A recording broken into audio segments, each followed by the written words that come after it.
जय बोलो देवादिदेव 1008 श्री भगवान महावीर स्वामी की जय जय जय। अहिंसा परमो धर्म की जय जय जय। परम पूज्य आचार्य गुरुवर श्री विद्यासागर जी महाराज की जय जय जय। परम पूज्य 108 मुनिवर श्री प्रमाण सागर जी मुनि महाराज की जय जय जय। परम पूज्य श्री विराट सागर जी मुनि महाराज की जय जय जय। नमोस्तु गुरुदेव। प्रभु भक्ति में लौलीन आचार्य मानतुंग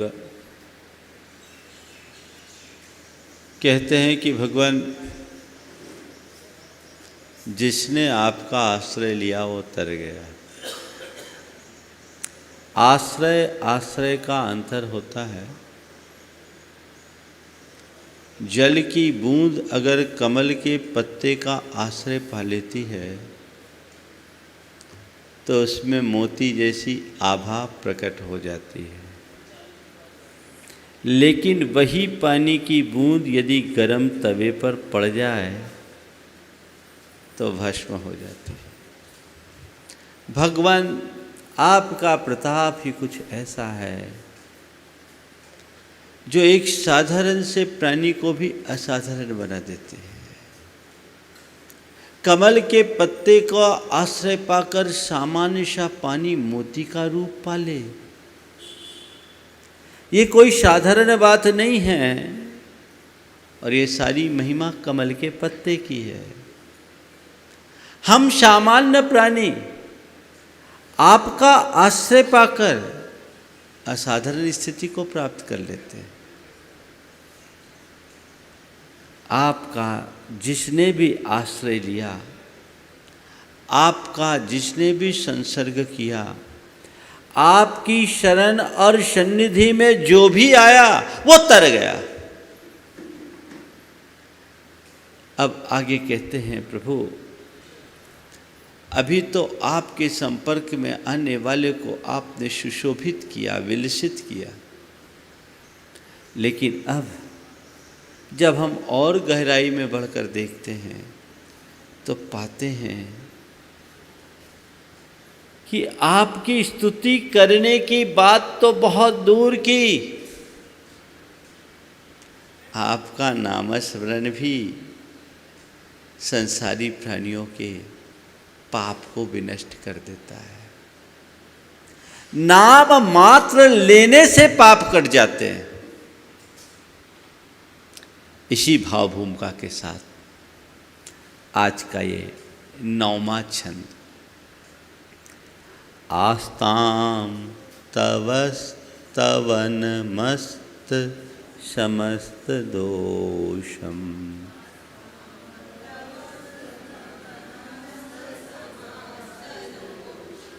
त्वत्संकथापि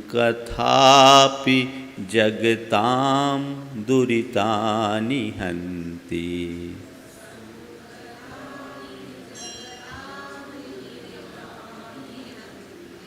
दूरे सहस्र किरणः कुरुते प्रभव।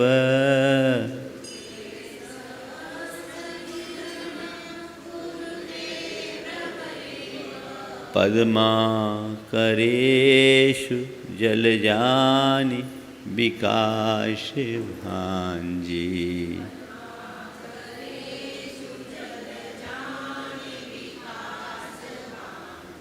हे प्रभो, तव समस्त अस्त समस्त दोषमस्तवनम दूरे आस्ता। अस्त समस्त दोषम, सब प्रकार के दोषों से रहित आपका संस्तमन तो अति दूर रहे। तत्संकथापि, आपकी कथा भी, आपका नाम स्मरण भी जगताम संसारी प्राणियों के दुरितानि हंति, दुरित यानी पापों को, हंति यानी नष्ट कर देता है। हे भगवान, दोष रहित आपकी स्तुति, आपका संस्तमन की बात तो बहुत दूर है। आपके नाम मात्र का स्मरण, आपकी कथा मात्र, आपकी चर्चा मात्र से संसारी प्राणियों के पाप विनष्ट हो जाते हैं। उदाहरण दिया, दूरे सहस्र किरणः कुरुते प्रभव। सहस्र किरण यानी सूर्य तो बहुत दूर है, लेकिन उसकी प्रभा यानी उसकी किरणें ही पद्माकरेषु सरोवरों में जलजानी यानी कमलों को विकास भांजी कुरते यानी विकसित कर देते। कमल के विषय में ऐसा कहा जाता, कहा क्या, देखा भी गया है। कमल सूर्य की किरणों से खिलता है। जब तक सूरज का संसर्ग रहता है कमल खिला रहता है, सूर्यास्त होते ही कमल मुकुलित हो जाता है। प्रातः फिर जब सूर्य की किरणें फूटती है तो कमल खिल जाता है। तो आचार्य मानतुंग इसे एक प्रतीक बनाकर कहते हैं कि सूरज के प्रताप से कमल खिलते हैं, पर सूरज धरती पर आकर नहीं खिलाता। सूरज तो अपने कक्ष में है, सौर मंडल में है। सौर मंडल में स्थित सूर्य वही है, पर उसकी किरणें कमलों को खिला रही है। कुछ बातें इस छंद के संदर्भ में हमें बहुत गहराई से समझना है। यहाँ कह रहे हैं कि अस्त समस्त दोषम, सारे दोषों से रहित स्तवन, अर्थात छंद, अलंकार, भाव, अभिव्यंजना, बिंब, प्रतीक, लालित से सहित इनमें कोई दोष नहीं। ऐसी स्तुति, उससे कर्म कटे समझ में आता है, पाप कटे ठीक है समझ में आता है, बोले उसकी जरूरत नहीं है। भाव जब प्रभावी होता है तो भाषा गौण हो जाती है। अगर कोई व्यक्ति हृदय से भरकर आपका नाम मात्र ले ले तो उसके पाप विनष्ट होते हैं। क्या कह रहे हैं? भगवान के नामोच्चार मात्र से पाप कट जाते हैं, पाप नष्ट हो जाते हैं। सवाल आता है कि आखिर भगवान के नाम लेने मात्र से पाप कैसे कटेगा? है सवाल, आपके मन में भी आया होगा। भगवान का नाम ले ले पाप कट जाए, तो भगवान का नाम लेने मात्र से पाप नहीं करता। भाव पूर्वक भगवान का नाम लेने से पाप कटता है। भावपूर्वक भगवान का नाम लेने से क्या होता है? जब हम किसी को अपना इष्ट, आराध्य या उपास्य मानकर हृदय में स्थापित करते हैं और उनके प्रति श्रद्धा से भरकर हम उनका नामोच्चार करते हैं या मंत्र जाप करते हैं, तो उस भाव विशुद्धि के परिणाम स्वरूप हमारी अंतःस्रावी ग्रंथियों में विशेष प्रकार के रसायन प्रवाहित होने लगते हैं। उन रसायनों के परिणाम स्वरूप हमारी भावधारा बदलती है, हमें एक अहोभाव की अनुभूति होती है। एक अहोभाव की अनुभूति होती है, एक अलग प्रकार की आनंदानुभूति होती है, और उस विशुद्ध दशा में हमारे भीतर के कर्मों का संबंध हमसे विलग होने लगता है। क्योंकि कर्म और आत्मा का भी जो बंधन है वो एक प्रकार का रासायनिक बंधन है। जब हमारे शरीर के रसायन बदलते हैं तो ये समझ के चलना हमारे कर्मों की केमिस्ट्री भी बदलती है और उससे हमारे कर्मों की निर्जरा हो जाती है, कर्म कट जाते हैं। मनोविज्ञान की दृष्टि से ये बात सत्यापित होता है। लेकिन सवाल ये है कि भगवान का नाम लेने से पाप कटते हैं, ये अनुभव कभी किया? बोलो, किया? कब किया? कब कब नाम लिया और कितना कितना पाप काटा? बोलो, अनुभव से बोलना, सुना सुनाया नहीं।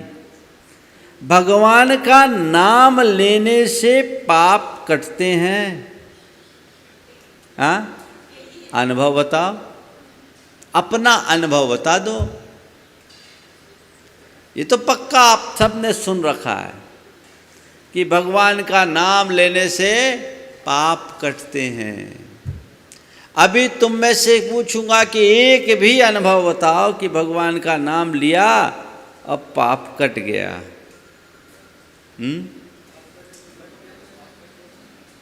सुनिए, भगवान का नाम लेने से पाप से बचते हैं, पाप कटते हैं और पाप छूटते हैं। ये मेरा अनुभव, आपका भी हो जाएगा। अभी जब खुलासा करूंगा तो आप कहोगे महाराज आप बिल्कुल सही कह रहे हो। क्या बोला? भगवान का नाम लेने से पाप से बचते हैं, नंबर 1, पाप कटते हैं, नंबर 2, और पाप छूटते हैं, नंबर 3। कैसे? हम जब भगवान का नाम लें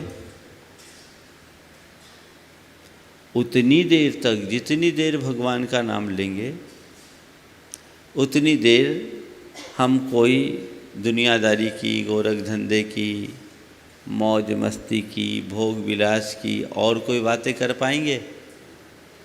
गोरख धंधा, दुनियादारी, भोग विलास, लड़ाई झगड़ा, ये सब पुण्य है कि पाप? हाँ, पाप है।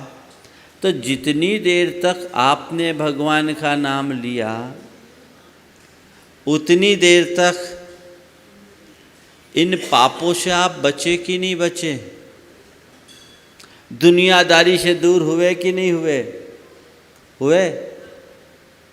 इन सब से जब आप दूर हो गए तो पाप से बचे कि नहीं? बोलो।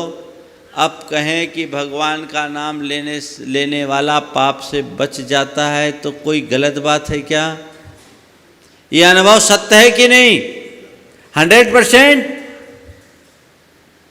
तो जितना भगवान का नाम जपोगे उतना पाप से बचोगे। अतः पाप से बचना है तो भगवान का नाम जपो। ये सूत्र हृदय में अंकित कर लो। हो गया? जितना भगवान का नाम जपोगे उतना पाप से बचोगे। अतः पाप से बचना है तो यही मार्ग है, भगवान का नाम जपो। दूसरा, भगवान का नाम जपने से पाप कटते हैं। कैसे कटते हैं? जब जब हम भगवान का नाम लेते हैं हृदय में एक अलग प्रकार की विशुद्धि की अनुभूति होती है। नाम लेने से नहीं, भगवान का नाम लेने से।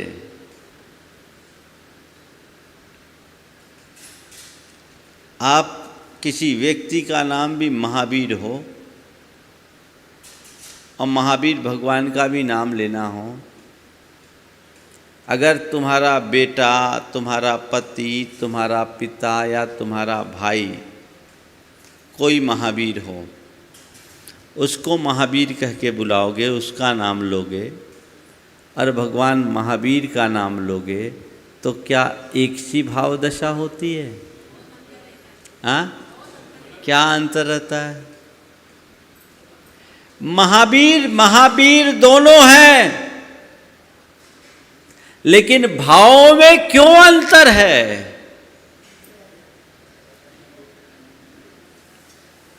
महावीर का नाम लेने से पाप नहीं कटा। भाव पूर्वक महावीर का नाम लेने का प्रभाव है, जिसकी चर्चा अभी मैं करूंगा। देखिए, शब्द, उच्चार और भाव में बहुत अंतर है। कोई व्यक्ति अपनी मां को माता कहता है, हर व्यक्ति कहता है, और वहीं मां की समवयस्क अन्य स्त्री को भी माता कहते हैं। कहते हैं ना, माँ को भी माता और माँ की हम उम्र दूसरी स्त्री को भी माता कहते हैं, तो क्या दोनों में भाव एक होता है?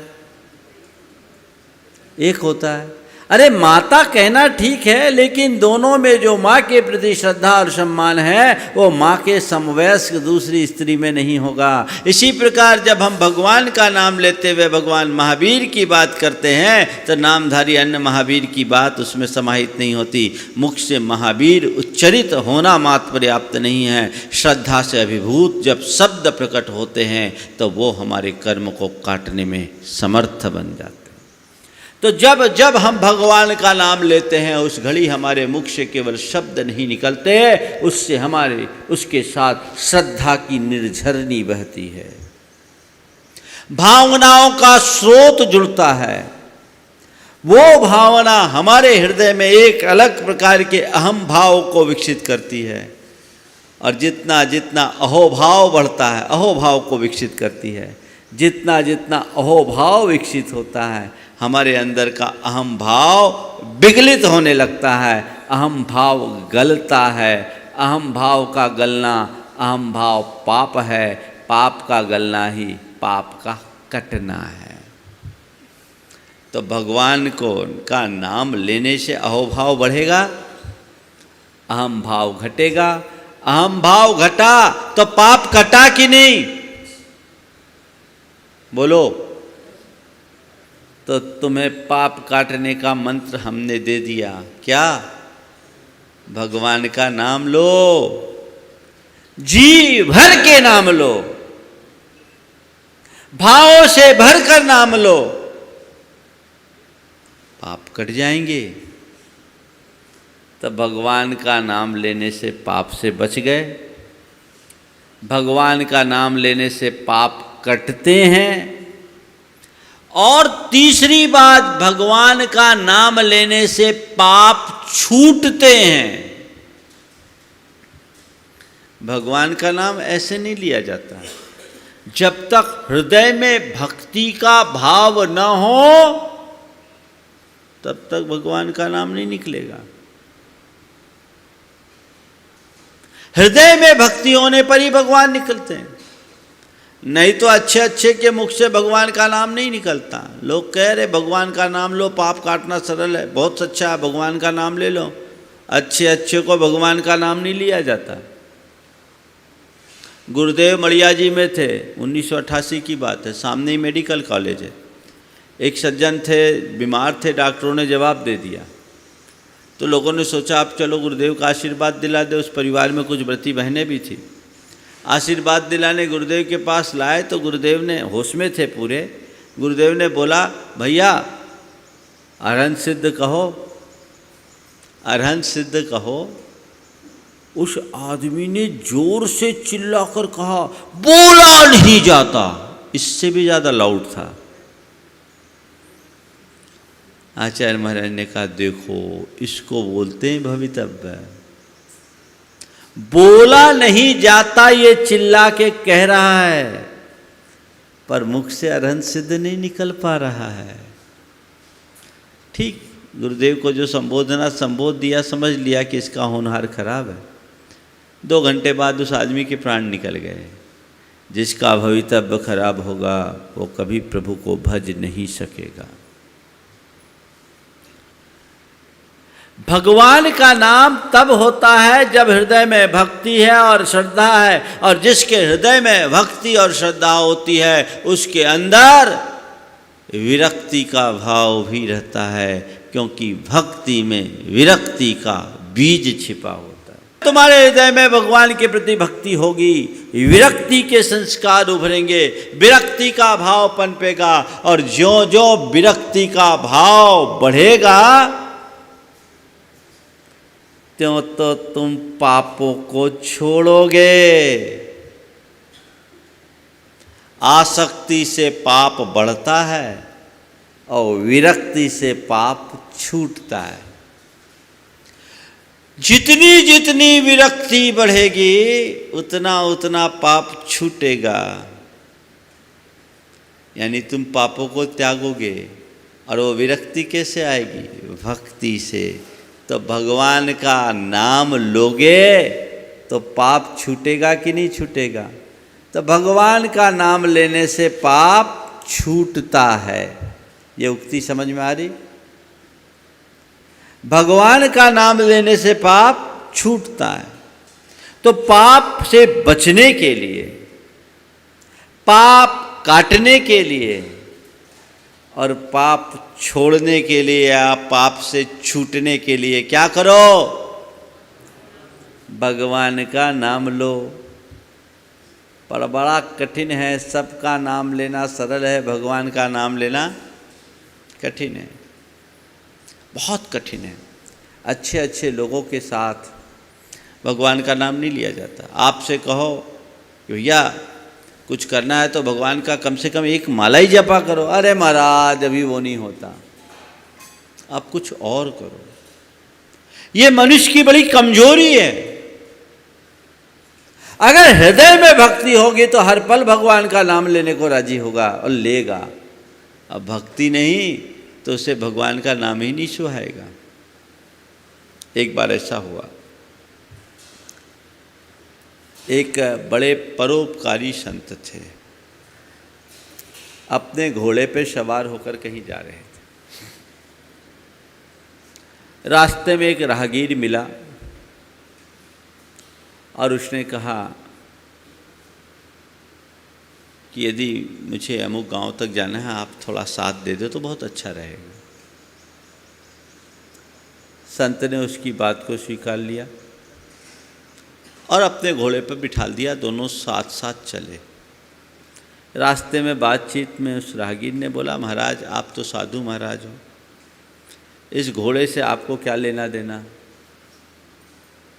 हम गृहस्थ हैं, घोड़े का हमारे लिए उपयोग है, हमारे लिए घोड़े का उपयोग है, इसका लाभ है, इसलिए ये घोड़ा अगर मुझे दे दो तो बड़ी कृपा होगी। आपके न बाल न बच्चे न व्यापार न धंधा, आप साधु महात्मा, आप घोड़े का क्या करोगे? ये घोड़ा मुझे दे दो तो मैं तर जाऊंगा, ये घोड़ा मुझे दे दो तो मैं तर जाऊंगा। ठीक? संत ने कहा ठीक है, मैं तुझे घोड़ा दे दूंगा, लेकिन एक शर्त है। क्या? बोले शर्त ये है कि तेरा गांव 3 मील दूर है, पूरे रास्ते तुम्हें राम राम राम राम राम राम जपना होगा। क्या करना होगा?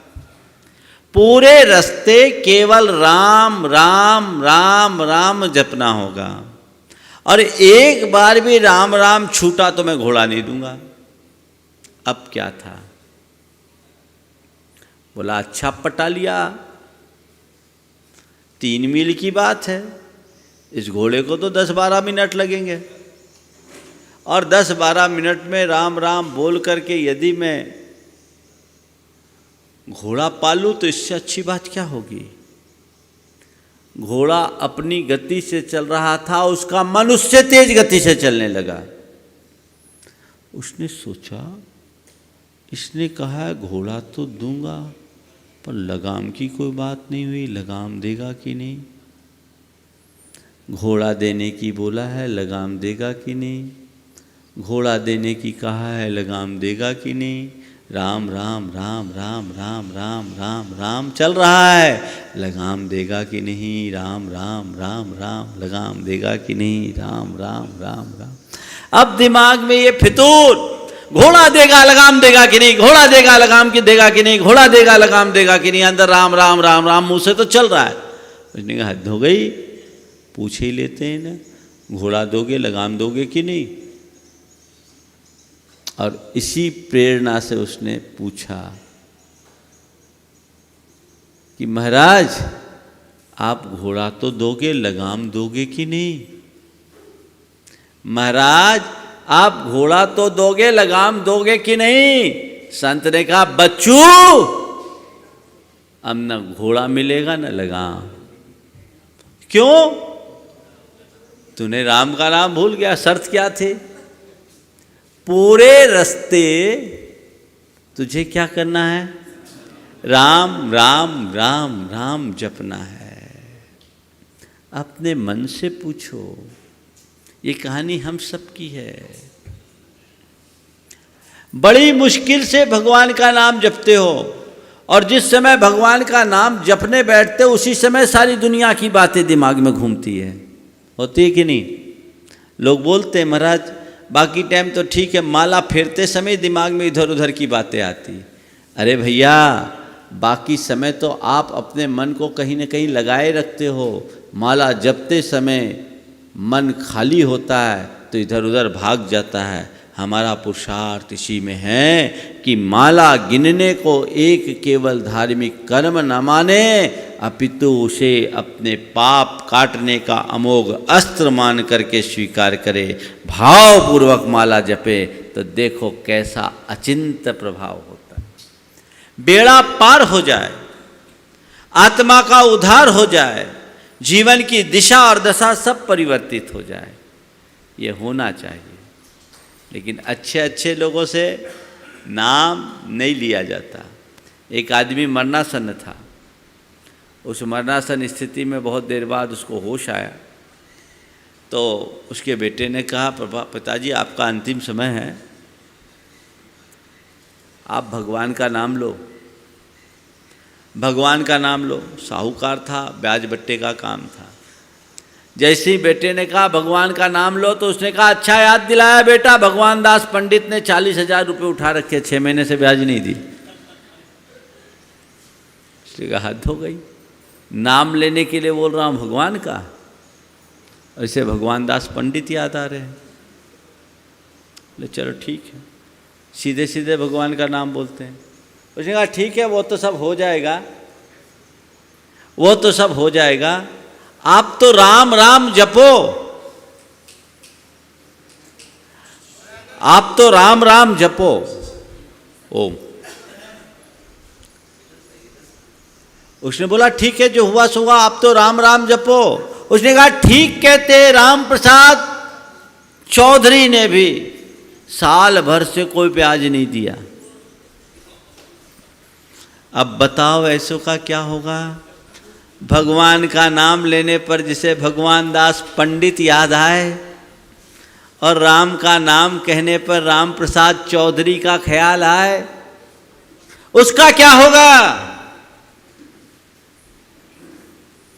बंधुओं, ये बहुत गंभीरता से सोचने की बात है। ये बहुत गंभीरता से सोचने और समझने की बात है। जीवन में बहुत कठिनाई से भगवान का नाम होता है, बहुत कठिनाई से। लेकिन यदि हमारे मुख से वो नाम उच्चारित हो गया तो हमने न जाने कितने जन्मों के कर्म काट लिए। जैन कर्म साहित्य की दृष्टि से जब हम देखते हैं, या कर्म शास्त्रीय भाषा में हम पढ़ते हैं, तो हमारे आचार्य लिखते हैं कि भगवान का नाम लेने मात्र से निधत्ति निकाचित कर्म का क्षय होता है। असंख्यात गुने कर्म झड़ते हैं। ये कोई साधारण घटना नहीं है। अपार उपलब्धि है भगवान के नाम स्मरण की। लेकिन तुम लोगों का प्रमाद तुम्हें ये भी नहीं करने देता। कर्म काटने का सबसे सीधा और सस्ता उपाय भगवान का नाम स्मरण, केवल नाम स्मरण। तुमसे व्रत उपवास नहीं होता, कोई चिंता नहीं। तुम त्याग तपस्या नहीं कर सकते, कोई फिक्र नहीं। तुम दान पुण्य नहीं कर सकते, कोई परवाह नहीं। तुम ज़्यादा सेवा शुश्रूषा नहीं कर सकते, कोई बात नहीं। भगवान का नाम भर लेना शुरू कर दो, जीवन तर जाएगा। वो तो अच्छे से करो। एक बार नामोच्चार सही तरीके से करोगे तो उससे भी बेड़ा पार होता है। वो करना शुरू करो। भवोद्धार का ये रास्ता है। हमारे यहाँ सहस्त्र नाम स्तोत्र है, केवल भगवान के नाम ही नाम की तो बात है। और सहस्त्र नामांकित पूजा को भगवान की सर्वश्रेष्ठ पूजा कहा जाता है। सहस्त्र नाम से भगवान की पूजा करने पर ही वो पूजा पूर्ण होती है। तो ये सहस्त्र नाम क्या, नाम स्मरण का ही तो महात्मा है। पाठ करो, जाप करो, जितना बन सके उतना करो। तुम लोगों से वही नहीं बनता। और देखो नाम जाप का क्या असर पड़ता है।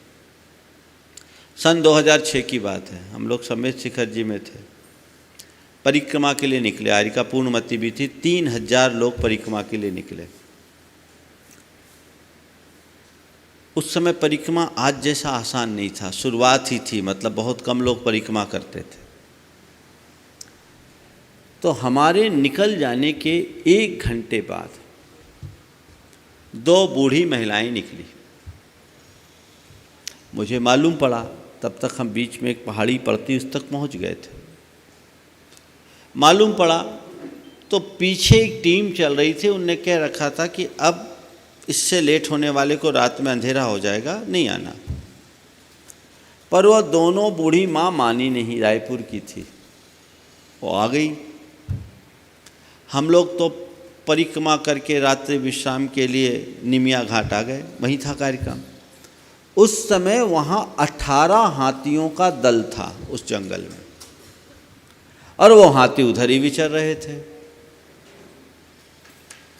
अब हमारे आने के बाद मैंने लोगों से बोला, भाई पता करो। कार्यकर्ता उनको खोजने के लिए गए, उनको रास्ते में हाथी मिल गया। वो भाग के अपने प्राण लेकर के आए, धूलकट्टा का जंगल था, वहाँ से लौट के आए। अब उनका कोई अता पता नहीं, सबको विकल्प हुआ। अब अपने कहा भाई भगवान का नाम लो, सब अच्छा होगा। अब कहाँ है, कोई लोकेशन ही पता नहीं, कहाँ खोजे इतने बड़े जंगल में, 42 किलोमीटर की परिक्रमा। सुबह हम लोग परिक्रमा करके वापस पहुँचे तो दोनों अम्मा हमारे सामने थी। हमने पूछा क्या हुआ, कैसे हुआ, तुम लोगों ने क्या किया? बोले महाराज भाव बहुत प्रबल थे, पर दुर्भाग्य था कि परिक्रमा नहीं कर पाए, पर महाराज बच गए। बोले क्या हुआ? बोले महाराज रात हो गई तो हम रास्ते में एक गांव था, गांव में रुक गए। गांव वालों ने एक झोपड़ी में हम लोगों को रोक दिया, और महाराज उसी रात उस गांव में हाथी आ गया। गांव वाले तो घर छोड़ के भाग गए, हम दोनों तो बस नमोकार और पार्श्वनाथ भगवान का जाप करते रहे। महाराज क्या बताएं, हाथी आया, हमारी झोपड़ी को थोड़ा सूंघा और चला गया। हमारा कुछ भी नहीं हुआ, बाजू की झोपड़ी तोड़ गया। बाजू की झोपड़ी तोड़ गया, हमारा कुछ नहीं हुआ। ये किसका प्रताप था? किसका? तुम लोग नाम लेते हो कब? जब संकट आते हैं तब, है ना? जब दुख आता है तब भगवान याद आते हैं, है ना? थोड़ी सी विपत्ति, हे भगवान, हे राम, यही निकलता है। दुख में भगवान को याद करोगे तो भगवान तुम्हारे काम नहीं आएंगे। अगर सच्चे अर्थों में नाम ही लेना है तो सुख की घड़ी में लो, ताकि दुख का काम ही ना हो। सुख की घड़ी में नाम लो। जब तक तुम्हारे पास अनुकूलताएं होती है, तुम्हें कुछ नहीं लगता कि मुझे कोई जाप पाठ करना है, नाम लेना है, पूजा करनी है, भक्ति करनी है, कुछ नहीं। अच्छा चल रहा है, सब कुछ स्मूथली चल रहा है, बढ़िया है। और जब कुछ होता, अब क्या करें? अरे भैया, आग लगने से पहले कुआं खोद के रखा जाता है। दुख आने पर नाम लेना अच्छी बात है, पर सुख की घड़ी में नाम लेना और अच्छी बात है। इस बात को ध्यान रखो। सुख में नाम लो, दुख में क्यों? एक बहुत अच्छा जोक याद आ गया। गणेश विसर्जन का समय था, तो गणेश जी को कुछ लोग डुबा रहे थे, और डुबाते डुबाते क्या हुआ कि एक लड़का डूबने लगा पानी में। पानी में डूबने लगा तो उसने गणेश जी को याद किया कि हमें बचा लो। गणेश जी प्रकट हो गए और आके डांस करने लगे। गणेश जी प्रकट हो गए और आके डांस करने लगे। उसने कहा भगवान मैं डूब रहा हूं और आप डांस कर रहे। बोले तू मुझे डुबा करके डांस करता तब नहीं बोला।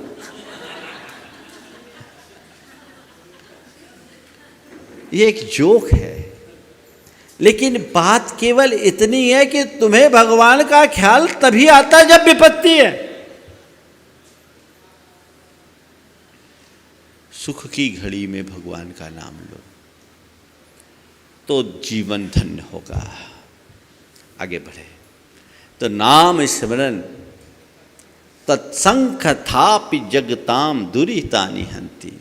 जो भी भगवान का नाम लेगा उनकी कृपा का पात्र बनेगा। और इसमें एक और चीज, दूरे सहस्र किरण कुरते प्रभैव पद्मा करे सुजल जाने विकास भांजी। बहुत सुंदर प्रतीक दिया, इसके अर्थ को भी समझ लीजिए। प्रचलित अर्थ तो हम सब जानते हैं। भगवान तो 7 राज्य ऊपर है और विद्यमान 20 तीर्थंकरों को देखें तो विदेश क्षेत्र भी हमसे बहुत दूर है। वो तो यहाँ नहीं आएंगे ना हमारे उद्धार के लिए। लेकिन यहाँ कह रहे हैं कि सूर्य भले दूर हो उसकी किरणें भी कमल को खिला देती है। मुझे यहाँ एक अलग सूर्य, सरोवर, कमल और उसकी किरणें दिखाई पड़ रही है। सरोवर है भक्ति का, जिसमें भक्त रूप कमल है। सूर्य है प्रभु परमात्मा और उसकी किरणें हैं उनकी कृपा। यदि हम भक्ति के सरोवर में रहे तो भक्ति के सरोवर में रहने वाले भक्त का कमल परमात्मा रूप सूर्य की कृपा किरणों से हमेशा खिला रहता है, वो कभी मुरझा नहीं सकता। अपने आप को भक्ति के सरोवर में कमल की भांति रखो, तुम्हारा जीवन हमेशा धन्य रहेगा और जीवन आगे बढ़ेगा। अब आगे कहते हैं भगवान, आपकी कृपा से पाप तो कटता ही है, इतना ही नहीं आप तो बड़े उदार हो। आपकी कृपा पात्र, तो आपकी कृपा का पात्र, आपकी चरण सेवा करने वाले को तो आप अपने समान बना लेते हो। कितनी उदारता है। इस धरती पर यदि कोई उदारतम है तो केवल आप है। दुनिया में जितने भी लोग हैं वे अपनी सेवा करने वाले को कुछ लाभ देते हैं, पर आप तो ऐसे नाथ बनकर आए हो कि उसे अपने समान बना लेते हो। और इसमें कोई आश्चर्य की बात नहीं है, ऐसा तो होना ही चाहिए। देखिए क्या है, नात्यद्भुतम भुवन भूषण भूतनाथ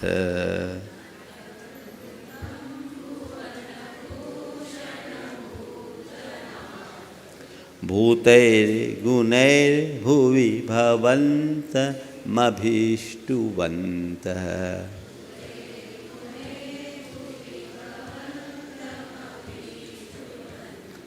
तुल्या भवन्ति भवतो ननु तेन किं वा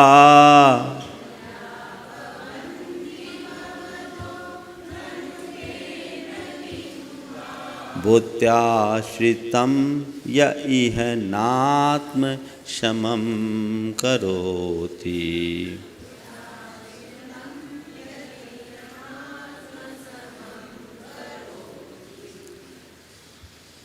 हे भगवान, हे भुवन भूषण, हे इस 3 लोक के आभूषण अलंकरण स्वरूप प्रभु, हे भूतनाथ। भूतनाथ का अर्थ यहाँ भूत यानी प्राणियों के नाथ, सारे संसार के प्राणियों के नाथ। न अति अद्भुतम नात्यद्भुतम न अति अद्भुतम, इसमें कुछ अति अद्भुत नहीं है, कोई आश्चर्य जैसी बात नहीं है, ये कोई नई बात नहीं है। क्या? भूतैर गुणैर भवन्तम अभिष्टुवन्तः भुवि तुल्या भवतो तुल्या भवन्ति।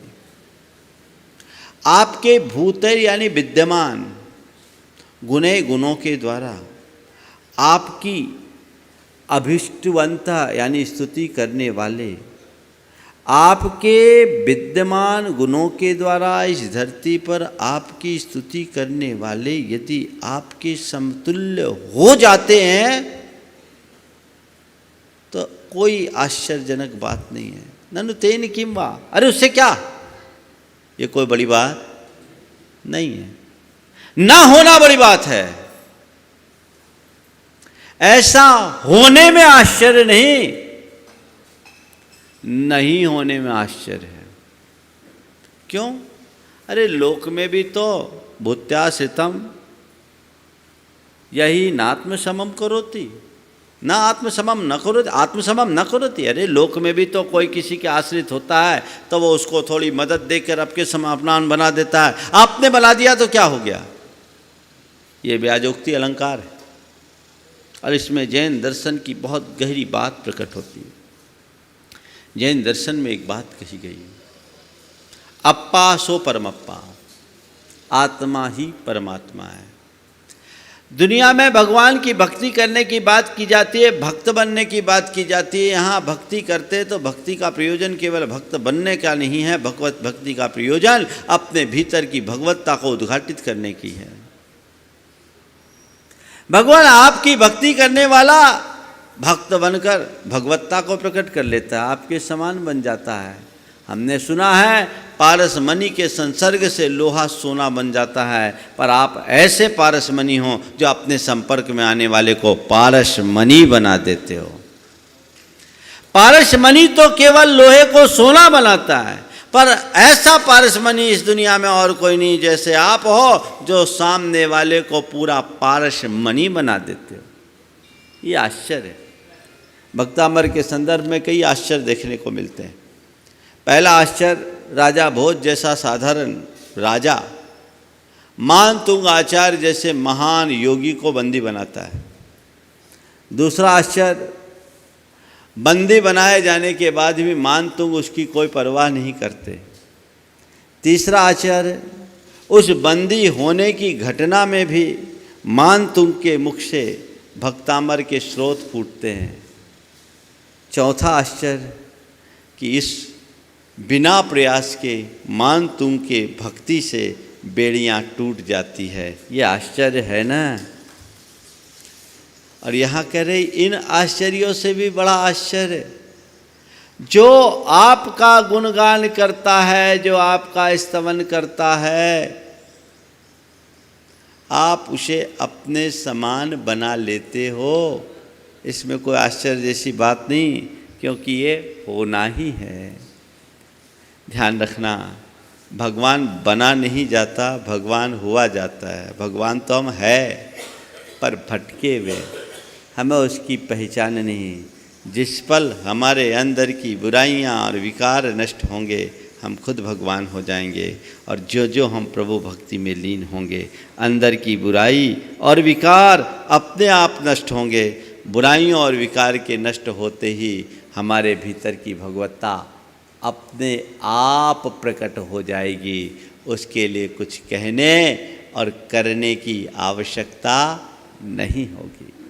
ये आपकी कृपा है, आपकी कृपा का फल है। तो आपकी भक्ति करने वाला आपके समान हो जाए, इसमें कोई आश्चर्य नहीं। दुनिया में कोई कितना भी कृपालु हो, अपनी सीट नहीं छोड़ना चाहता। छोड़ना चाहता है क्या? सामने वाले को देगा, कृपावंत भी रहेगा, लेकिन अपने से नीचे रखेगा। इतना उदार नहीं मिलता। भगवान कहते आजा मेरी सीट पर, मैं बुला रहा हूँ, नीचे से उठ, ऊपर आ। मैं तो चाह रहा हूँ अपनी बुराइयों को छोड़, अपने विकारों को दूर कर और जाग। अपनी चेतना को परिवर्तित करके अपने जीवन की दिशा और दशा को बदलने का प्रयत्न कर, जिससे तेरा उद्धार हो सके, तू अपना बेड़ा पार कर सके, जीवन में कुछ आगे कर गुजरने की क्षमता हासिल कर सके। ये अपने अंदर जगाना चाहिए। ऐसे लोग बहुत कम मिलते हैं, आज भी ऐसे लोग हैं। मैं एक बड़े उद्योगपति के प्रतिष्ठान में गया, नाम नहीं ले रहा हूँ, चूँकि उन्हीं ने मुझे मना किया था।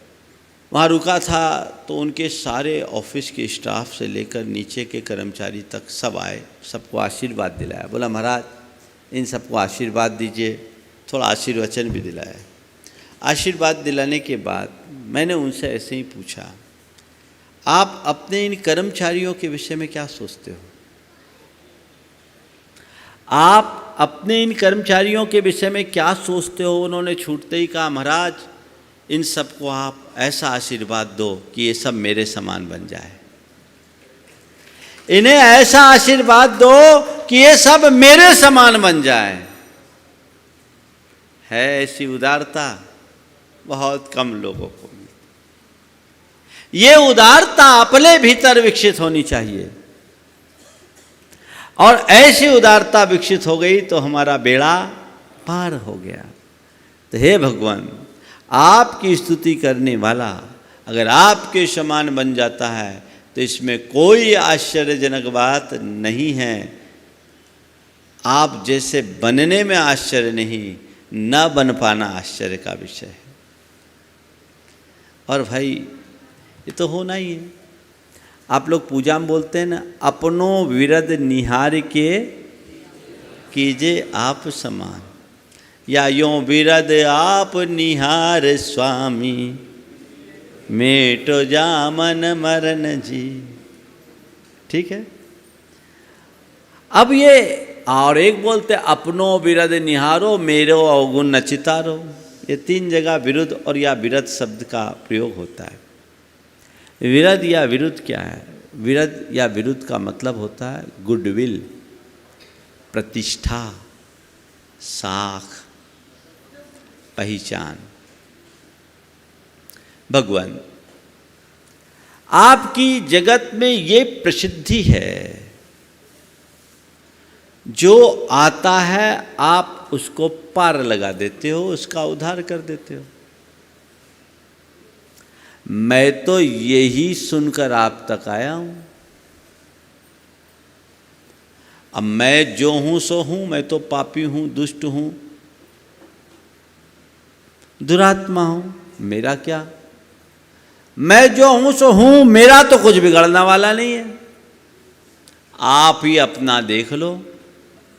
अगर मुझे नहीं सुधारा तो बदनामी आपकी, गुडविल आपकी खराब होगी, मेरी क्या होगी? मैं तो बिगड़ा बिगड़ाया पहले, अरे आया भी और इसका भगवान उद्धार नहीं कर पाए। ये भी एक भक्ति के स्वर है। अपनी विरद निहार के कीजिए आप समान। आप अगर अपनी बड़वाड़ी को बनाए रखना चाहते हो, अपनी गुडविल को कायम रखना चाहते हो, तो अब आप हमें अपने समान बना दो, नहीं तो हमारी नहीं आप ही की बिगड़ेगी। आपकी प्रतिष्ठा जाएगी, मेरी नहीं जाएगी। मैं तो अभी तक रसातल में हूं और रहूंगा, लेकिन आप उद्धार कर दोगे तो आप पतितोद्धारक के रूप में जो प्रतिष्ठा पाए हुए हो वो भवांतरों तक पाते रहोगे। तो बस भगवान का नाम लेना है।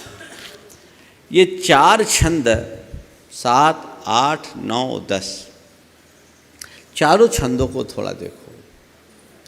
7वें नंबर के छंद में कहा कि आप अंधेरे को दूर करते हैं, पापांधकार दूर हो जाता है, यानी आप प्रकाशक हो, प्रकाशित करते हो। 8वें छंद में कहा कि वो मुक्ता फल की तरह शोभा को प्राप्त हो जाते हैं, यानी विलसित करते हैं, भक्त को विलसित कर देते हैं। और 9वें नंबर के छंद में कहते हैं आप कमल को खिला देते हो, विकसित करते हैं। और 10वें छंद में कहते हैं आप भुवन भूषण हो, यानी इस धरती को सुशोभित करते हैं। वस्तुतः जो भगवान की शरण में आता है उसके साथ ये बातें अपने आप हो जाती है। एक सवाल और आता है, भगवान तो सिद्धलोक में हैं, उनको भुवन भूषण क्यों कहा? यहां है ही नहीं, उनको भुवन भूषण क्यों कहा? आपके मन में भी सवाल आ सकता है। लोक का भूषण जो लोकातीत हो गया, उसे लोक का भूषण क्यों? इसलिए कि जो लोक को प्रकाशित करता है, जिससे लोक की शोभा बढ़ती है, वो भी लोक का भूषण बन जाता है। जैसे सौर मंडल में रहने के बाद सूरज पूरे लोक को प्रकाशित करके वो लोक की शोभा को दर्शाता है, वैसे ही आप लोकाग्र में रह करके भी लोक की सुंदरता और शोभा को दर्शाते हैं। इसलिए भुवन भूषण हैं, भूतनाथ हैं। ऐसे भगवान को हम नमन करें, उनकी स्तुति वंदना में अपने आप को लवलीन करके जीवन को आगे बढ़ाने का प्रयास करें इस स्वभाव के साथ। अभी महाराज श्री के श्रीमुख से आप सबको मंगल भावना सुनने का लाभ मिलेगा। मैं विराम दे रहा हूँ। बोलिए परम पूज्य आचार्य गुरुवर श्री विद्यासागर जी महाराज।